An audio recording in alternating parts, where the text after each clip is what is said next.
Avant de commencer, je vous rappelle que vous pouvez vous abonner et activer la petite cloche pour ne pas manquer les prochaines découvertes. Et si vous voulez soutenir la chaîne, n'hésitez pas à aller voir ma page Tipeee pour faire un don. Merci à tous. Maintenant, votre vidéo.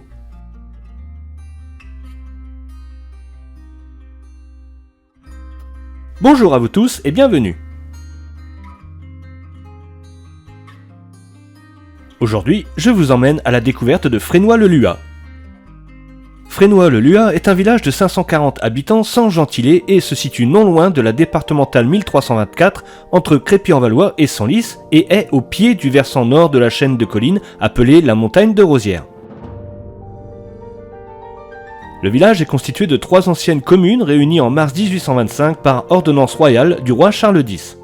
Fresnoy est au centre, le Luat est à l'est et Ducy à l'ouest. Les 3 villages sont reliés entre eux par des chemins vicinaux. La commune est traversée du nord au sud par la ligne TGV Nord entre Fresnoy et Ducy et par la départementale 100 à l'ouest de Ducy. Fresnoy, dont le nom semble avoir toujours été le même, aurait probablement pour origine le frêne, bien sûr, et le Luat, le bois ou la lande. Le Luat fut appelé jadis Lapis Saltus et Ducy, lui, fut appelé Drucy et Duxy. Fresnoy-le-Luat n'a pas de blason, mais un logo représentant 3 feuilles de frêne pour les 3 villages. Avant leur réunion, chaque village avait sa propre paroisse et donc sa propre église et son cimetière. Des traces d'occupation gallo-romaine ont été découvertes lors des travaux de la ligne TGV Nord qui passe à proximité de Ducy. La seigneurie est arrivée dans la famille de Grouche par le mariage de Jean de Grouche avec Jeanne de Gribeauval, dame de Gribeauval, Lisbourg, Morcourt et du Luat en 1430. Probablement par les mariages aussi, la seigneurie vint, comme je le disais dans la découverte de Rosières, à Pierre-Charles-Louis d'Aoust, maître d'hôtel du roi, seigneur haut moyen et bas justicier du Luat, Montluat, Gribeauval, les Hachette et d'autres lieux, jusqu'en 1807, date de son décès. Sur un ancien plan, il y avait un endroit appelé la Justice du Luat, qui était probablement aux environs de Borin actuellement. À défaut d'une grande histoire, Fresnoy-le-Luat est un village très intéressant de par ses 3 édifices religieux. L'église Saint-Martin de Fresnoy-le-Luat, l'église Saint-Jean l'Évangéliste du Luat et la chapelle Saint-Maurice de Ducy. L'église Saint-Martin est un édifice souvent remanié dont le principal intérêt réside dans son élégant clocher-porche à flèche en pierre de la Renaissance. D'une première église, très simple, construite au début du XIIIe siècle, reste le chœur à chevet plat, long d'une seule travée, la chapelle qui le jouxte au nord et le mur nord de la nef. L'édifice, à l'intérieur, a subi d'importantes transformations au XVIe siècle. Un clocher-porche d'exécution soignée vient compléter ces transformations. Ce clocher est inscrit au monument historique en 1928. Le portail très simple est encadré par des pilastres lisses et surmonté d'une petite niche et d'un oculus. Au-dessus d'une importante portion de mur nu, l'étage du beffroi se signale par des pilastres cannelés à chapiteaux ioniques qui encadrent les baies en plein cintre et la délicate frise décorée de masques et de choux frisés qui tient lieu de corniche. Surmontant cette tour de style pleinement Renaissance, la flèche octogonale en pierre aux arêtes garnies de crochets continue la tradition des flèches romanes et gothiques du Valois, dont celle de la cathédrale de Senlis, non loin, constitue le plus beau fleuron. Aux angles, une gargouille et des petits pinacles se substituent cependant aux traditionnelles petites pyramides. L'église a été réouverte en 2021 après plus de 20 ans sans activité. À l'intérieur, dès l'entrée, l'église Saint-Martin surprend par la blancheur de ses voûtes. Ceci est dû à la peinture qui les recouvre, car ces voûtes ne sont pas en pierre mais en bois. C'est la première église où je croise des voûtes en bois. Je n'en ai malheureusement pas l'explication. La nef de 2 travées est donc très lumineuse mais assez étroite. Elle est complétée quand même au sud par un bas-côté servant à la circulation. Les murs de la nef sont recouverts de chaux ou de plâtre alors que le bas-côté est en moellon apparent. Le chœur comprend un très beau maître-autel en bois orné d'un agneau et surmonté d'un très beau tabernacle et d'un aussi beau retable. L'ensemble se trouve sous une voûte d'ogive peinte en bleu et parsemée de fleurs de lys que, là aussi, je n'avais encore jamais vu. Il y a un autre petit autel dans le bas-côté avec là aussi un tabernacle. On peut voir aussi une belle chaire à prêcher, un chemin de croix tout aussi beau et des fonds baptismaux dans la première travée du bas-côté qui semble avoir été restaurée récemment. L'église est aussi dotée d'un narthex, petit vestibule sous le clocher qui précède la nef avec une clé de voûte qui a probablement été martelée à la Révolution. L'église compte aussi quelques dalles à effigie gravées. Je vous laisse avec quelques éléments intéressants de l'église Saint-Martin, dont les 3 photos des statues qui se trouvent au musée de l'Archerie et des Arts Sacrés du Valois, à Crépy-en-Valois.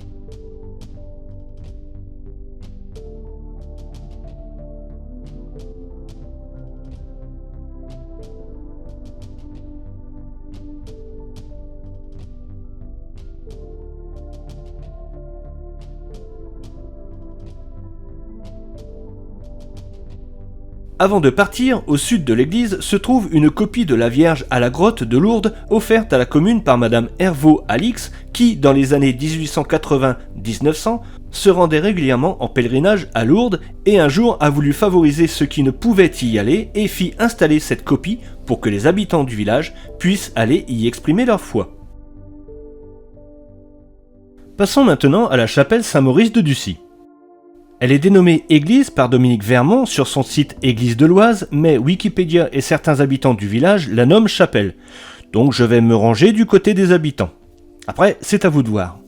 Malgré un aspect extérieur assez anodin, la petite chapelle Saint-Maurice, qui a bénéficié d'une remarquable restauration dans les années 70, est en réalité fort intéressante et vaut largement la visite. Munie de puissants contreforts, elle est composée d'une nef de 2 travées, d'un chœur de 2 travées à chevet plat et d'une chapelle au sud.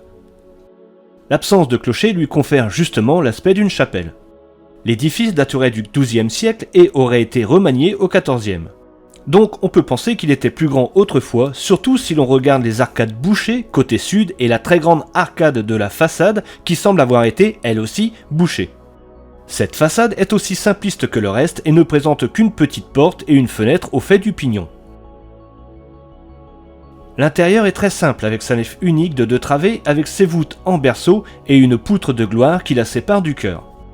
La dernière travée du chœur peut être datée par des textes entre 1298 et 1304 et correspond à la fondation d'une chapelle dédiée à Saint-Louis, aujourd'hui le chœur. Voûtée d'ogive avec une belle clé décorée de feuillage, elle se signale surtout par sa fenêtre à 2 lancettes trilobées que surmonte un quadrilobe inscrit dans un cercle. Elle communique au sud avec une chapelle plus tardive, autrefois voûtée d'ogive. L'édifice compte un grand nombre de dalles à effigie gravées, dont celle du curé de Boanne et Ducy, de l'époque où les 2 paroisses étaient réunies. Boanne est une grande ferme à l'ouest de Ducy, aujourd'hui sur le territoire de Montépillois. Côté sud, on voit encore mieux les arcades bouchées et l'on peut vraiment penser qu'elles donnaient accès autrefois à un bas-côté. Malgré l'absence de décoration extérieure et intérieure, cette église reste tout de même plaisante à voir et à découvrir. Continuons avec l'église Saint-Jean-du-Lua. Après les églises de Rouville, La Villeneuve-sous-Thury et Neuchel, voici une nouvelle église sans nef. Mais ici, je n'ai aucune idée du pourquoi. Elle n'a peut-être même jamais existé, car les églises étaient financées pour le chœur par l'église ou de puissants seigneurs et la nef par les villageois. Alors destruction ou manque de financement de la part des villageois ? Mystère. Bien que totalement murées, les 2 fenêtres de la travée droite ont conservé un réseau flamboyant au dessin aussi complexe que raffiné, comme il ne s'en trouve que peu dans les églises de campagne. J'avoue que ces fenêtres m'ont laissé sans voix. La corniche décorée de chardons finement ciselés, les pinacles et les gargouilles témoignent de la même recherche. À l'intérieur, Saint-Jean possède un chœur pentagonal de la fin du XVe siècle et un transept légèrement postérieur. Il faut souhaiter que cette église retrouve un jour un statut plus digne de son intérêt car son chœur est d'une rare qualité. Les fonds baptismaux ne sont pas en pierre et datent probablement du XIXe ou XXe siècle. Désaffectée au culte depuis une 50aine d'années, l'église a malheureusement souffert du temps. Il est vraiment dommage de voir cet édifice dans son état actuel. Mais un espoir de renouveau souffle sur cette église. En effet, la commune projette de mettre ce lieu à disposition d'un projet, parcours d'art et monumental, porté par la communauté de communes du pays de Valois et par la municipalité. Un vaste et beau projet de rénovation en perspective et qui me plaît vraiment beaucoup. Et soyez assurés que je suivrai avec attention les avancées de cette entreprise et que je ne manquerai pas de vous informer des changements à venir. Je souhaite vraiment à cette église Saint-Jean du Luat une belle et longue deuxième vie. Il a été apporté au musée de l'archerie et des arts sacrés de Crépy-en-Valois quelques sculptures en pierre de l'église du Luat, ainsi que celles en bois de Saint-Martin de l'église de Frénois-le-Luat. Le commanditaire de ces sculptures en serait peut-être le marquis Jacques de Grouche, dont la pierre tombale orne une des façades de la chapelle, qui était le petit-fils de Jean de Grouche, dont je parlais plus tôt. Une autre énigme se pose dans cette église. Il reste les traces d'une peinture d'armoirie surmontée d'une couronne qui pourrait peut-être appartenir à Henri II d'Orléans si l'on compare avec ce blason. Il fut marié à Louise Bourbon-Soissons, mais je n'ai aucune certitude ni de fait pouvant les relier à cette église du Luat. J'espère un jour pouvoir percer ce mystère. Retournons dans les rues du village. Le monument aux morts est une stèle posée devant la nouvelle mairie. Cette stèle se trouvait autrefois apposée sur le mur de l'ancienne mairie qui a déménagé en 2013. Sur le chemin vicinal 3, une autre stèle est entourée de 2 tilleuls en mémoire de monsieur Alexandre Parmentier, maire et agriculteur au Luat, foudroyé sur son cheval à cet endroit en 1899. Il y a 4 croix de chemin dans les 3 villages. Une très belle devant l'église du Luat qui aurait été érigée en 1880 en souvenir d'un certain Leroux, membre d'une famille d'agriculteurs du Luat, mort dans les colonies. Une autre à l'entrée de Ducy, près de la départementale 100, que l'on nomme la Croix Maurice. La croix actuelle date de 1877. Elle célébrait le pèlerinage effectué par Saint Louis entre Crépy-en-Valois et Senlis en transportant les reliques de Saint Maurice. Elle a été déplacée suite à la création de la déviation de la route en 2000. On trouve le même modèle de croix à la sortie de Baron en direction de Fontaine-Chaly. On en trouve 2 autres à Frénois-le-Luat. Une petite croix et un très grand crucifix qui se trouve rue de la Montagne, mais qui se trouvait, il n'y a pas si longtemps, au croisement des rues de Ducy, rue de l'Église, rue de la Montagne et rue de la Croix-Liseau.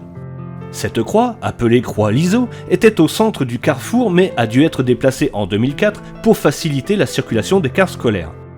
Lors de mes recherches, j'ai trouvé un sénateur du nom de Pierre-Gustave Liseau en 1882, mais je n'ai pas réussi à faire le lien avec lui et la croix Liseau, si toutefois il y en avait un.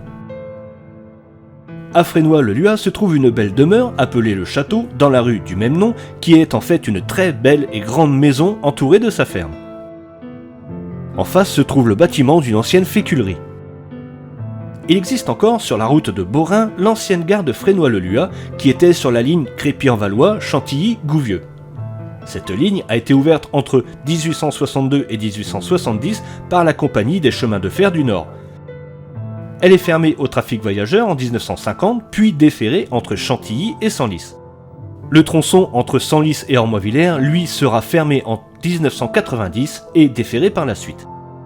Il y a aussi au Luat une ancienne maison de garde-barrière sur la même ligne.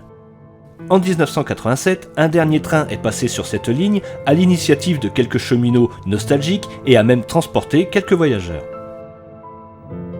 Il y a une très belle mare à Ducy, une autre tout aussi belle au Luat et un puits à Ducy. Dans ces mares, il est possible de voir, ou du moins d'entendre, le crapaud accoucheur qui vit aux alentours et vient y tremper les œufs qu'il a en charge sur ses pattes arrière jusqu'à éclosion. À Frénois, à côté de l'église, on peut voir un ancien bar tabac-épicerie avec les inscriptions encore visibles. Il y a un nombre impressionnant de fermes dans les 3 communes. Parmi elles, on peut parler de la ferme du Chapitre à Frénois avec son pigeonnier et de la grange de la ferme Saint-Maurice à Ducy, qui porte l'inscription datant de 1690. De nos jours, il n'y a plus que 4 fermes en activité. Il n'y a plus de commerce dans le village. Il y a tout de même quelques artisans tels que maçons, électriciens, ferronnerie et un coiffeur à domicile, un apiculteur, un éleveur de border collie et même un maréchal ferrant.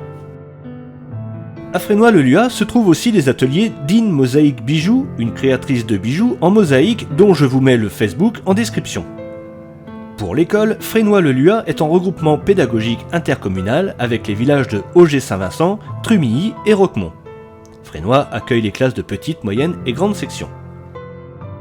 La commune compte 3 associations, les Trompes de Flanage qui valorisent la musique du corps de chasse, la PEF, l'Association pour le patrimoine et l'environnement de Fresnoy-le-Luat, qui a pour but de préserver le patrimoine et l'environnement. Le ranch de la vallée du Puy avec les activités de découverte du poney, initiation à l'équitation et préparation à la compétition. Le ranch propose aussi et surtout des activités équestres pour les personnes à mobilité réduite et un attelage avec de chevaux de trait comtois pour diverses animations en ville. Je vous mets leur Facebook en description. À propos de chevaux, il y a au Luat un entraîneur de trotteurs renommé à Vincennes et dans toute la France. Un café couture a été créé en septembre 2022 où les habitants peuvent se retrouver à la mairie pour de la couture, du tricot, avec un bon café et bien sûr de la bonne humeur. Il y a un gîte à Fresnoy-le-Luat, le gîte de Cilia, dans une ancienne grange rénovée qui vous permettra de découvrir les 3 communes du village et d'admirer les trésors du patrimoine qu'elle recèle, et ce sera le départ pour vous de superbes randonnées. Je vous avais dit lors de la découverte de Trumilly que la scène finale du film avec Jean Gabin, le Pacha, avait été tournée dans l'ancienne sucrerie de Borin. Eh bien, la scène du début de ce film, avec l'attaque des fourgons postaux, est filmée à la sortie de Ducy, dont on peut reconnaître les premières maisons et l'ancien virage du Calvaire avant la création de la déviation, puis à l'emplacement du passage à niveau avec l'ancienne ligne de chemin de fer allant de Senlis à Crépy. En 1977 est élue la première femme au conseil municipal de Fresnoy-le-Luat. Elle s'appelle Florence Monreno et est une écrivaine et féministe française. En 1971, elle est engagée au sein du mouvement de libération de femmes et au planning familial. Ce qui, ici, nous intéresse le plus, c'est qu'en 1977, elle fonde et anime une revue locale appelée La Rurale, qui donnait tout un tas d'informations sur les villages avoisinants. La commune est classée dans le parc naturel régional de l'Oise Pays de France. Un PNR est obtenu par décret du Premier ministre. Il concerne essentiellement les territoires à dominante rurale dont les paysages, les milieux naturels et le patrimoine culturel sont de grande qualité, mais dont l'équilibre est fragile. 3 hameaux et une montagne, c'est le titre de la nouvelle fiche de randonnée du PNR réalisée pour Fresnoy-le-Luat. J'ai d'ailleurs oublié de le préciser dans les découvertes de Auger-Saint-Vincent et Saint-Va-de-Laumont, communes qui font elles aussi partie de ce PNR.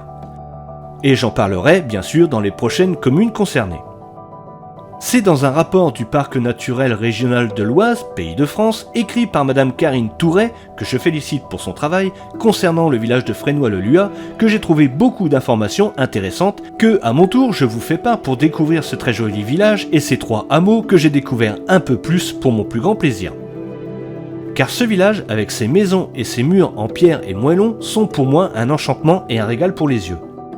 Et je ne peux que vous conseiller de parcourir les rues de Fresnoy-le-Luat pour vous en rendre compte par vous-même.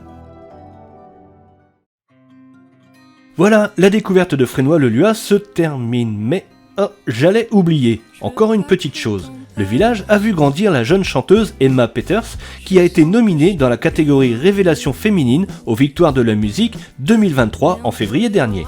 Elle n'a pas reçu de prix, mais je lui souhaite une belle et longue carrière dans la musique. Voilà, ce coup-ci c'est vraiment fini, et je tiens à remercier infiniment Monsieur Peters, le maire de Fresnoy-le-Luat, les membres du conseil municipal ainsi que toutes les personnes qui m'ont aidé dans la réalisation de cette vidéo. Je vous retrouve bientôt pour une nouvelle découverte d'un village de l'Oise, et en attendant, n'hésitez pas à commenter et mettre un j'aime si cette vidéo vous a plu, et n'oubliez pas de vous abonner et d'activer la petite cloche pour ne pas manquer les prochaines découvertes. A bientôt. Au revoir Fresnoy-le-Luat.